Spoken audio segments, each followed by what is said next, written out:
Hi, my name is Dylan, and I'm the venturing lead for the Montana Council's Screen Boosted Scouting Initiative.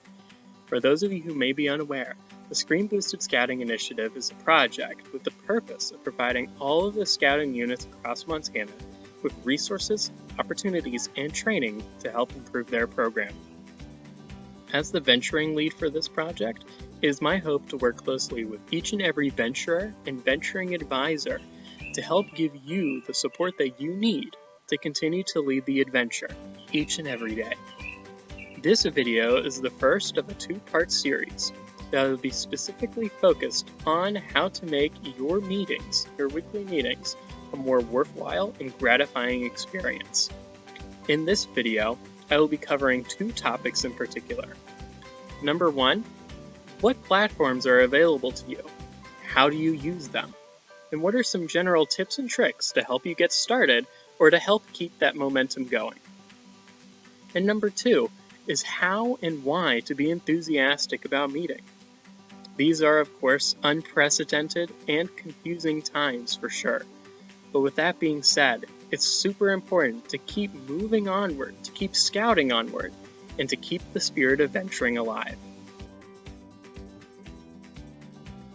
Why should you be enthusiastic about meeting virtually, you might ask?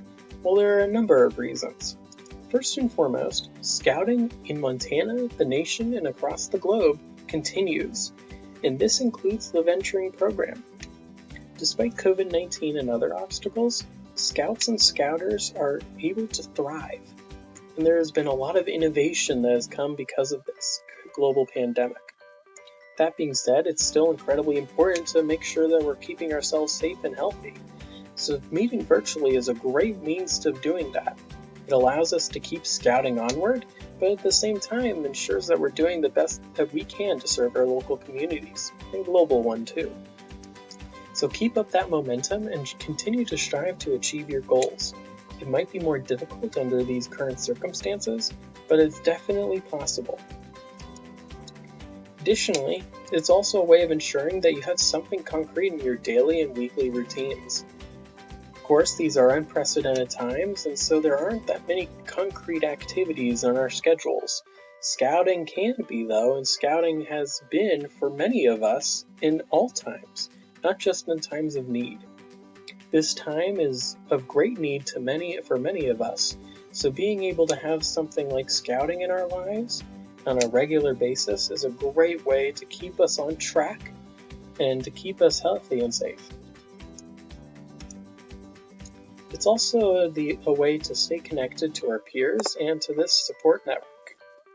Our peers are, long and far, but being able to meet virtually enables us to meet with them regardless of distance. Additionally, this Screen Boosted Scouting Initiative exists to support you and your unit. And there's also your local district and the council as well that are here to support you. And so being able to connect with these individuals is of great benefit to you and your unit. And finally, it's an awesome way to discover unique opportunities. A lot of scouts and scouters are beginning to realize what potential there is outside of their local council. Of course, we want you to continue doing things with the Montana Council, but seeing what's out there is amazing, and this has really proven to be a unique time for scouting, and we've really grown because of it. So take advantage of what's available to you and learn as much as you can. But with all of that being said, how can we continue to meet, and how can we do it in a virtual format? Well, here are some platforms that you can consider using, which I'm sure you've heard of before. First and foremost, there's Zoom, and there's also LifeSize. Zoom is a platform that's being used throughout the nation and throughout the world and has gained a lot of traction in recent months. LifeSize is an alternative that the Montana Council uses for its council and district-wide activities in place of Zoom. But both of these platforms are great and have excellent features that we'll cover in just a little bit. With that being said, though, there are other platforms that you can use. Just make sure that they're business-oriented platforms and that their primary purpose is for business and conferencing, not for gaming, for example. So review the terms of service, safety and privacy features, and data collection policies of any platform you use. Review the BSA digital privacy and social media guidelines to make sure that you're using a platform that is safe. Platforms such as Discord and Skype, although nice and convenient and are used by many, would not fall under these guidelines. Discord's primary purpose is gaming, and Skype isn't really that much of a business-oriented platform. So both of them, although good, do not have the safety features necessary to foster a safe scouting environment. Zoom and Lifesize, though, are excellent in that regard.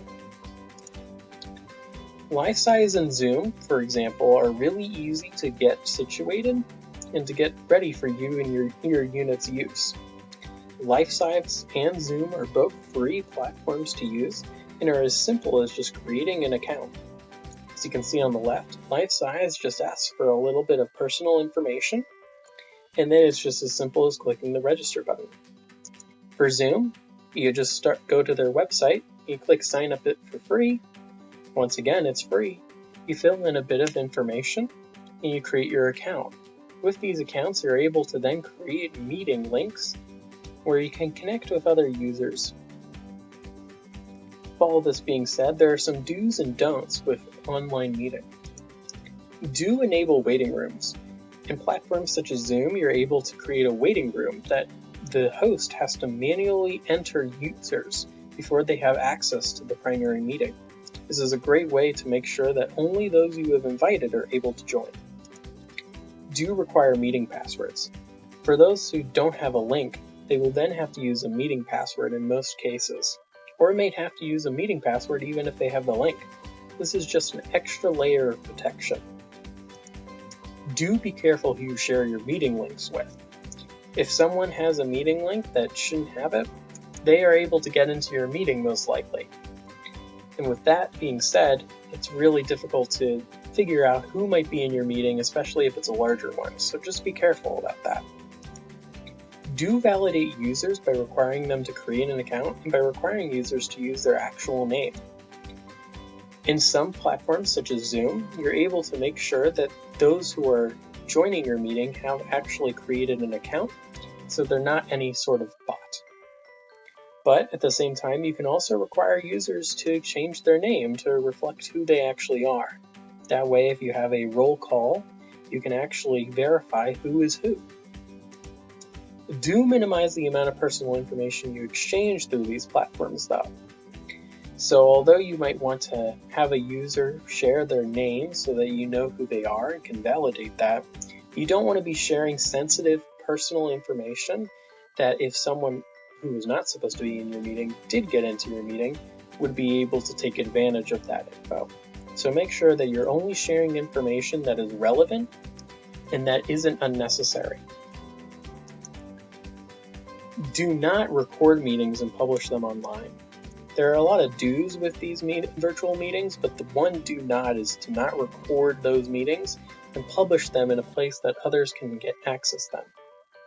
This is for the safety of all the participants, for their privacy, and so that if in any case personal information were shared when it should not have been, it doesn't get into the public sector.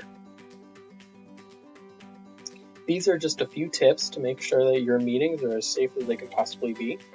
Lifesize and Zoom both have additional features that make them even safer, but also they have features that are really beneficial too. Ways to make your meetings more interactive and fun.